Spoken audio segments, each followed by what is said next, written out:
Mày đứng đây nhá, tao vào có việc gì. Ê cô, và ông kia nhảy với anh tí, anh cho tiền. Xin lỗi anh, như em không vì tiền mà làm mất hình tượng đâu. Lên nhảy với anh cho 5 củ. 5 củ của anh là cái gì? Em không vì 5 củ mà làm mất hình tượng của mình đâu. 10 củ.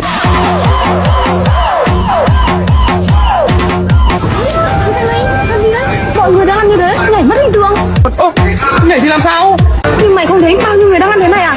Nhảy mất hình tượng. Nhưng mà anh này anh bảo anh nhảy là anh cho tiền đấy. Anh ấy cho bao nhiêu tiền mà mày phải làm thế hả? Anh ấy cho 10 củ. Có mỗi 10 củ. Mày thấy như thế có đáng không? Riêng em nhá. Riêng em làm sao? 50.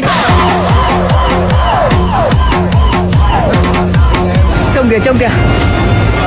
Nhìn như mấy con lòng quăng. Chồng, mất mặt hết họ nhà trai. Đuổi hết chúng nó xuống đây. Mấy em ơi, lên đây nhảy với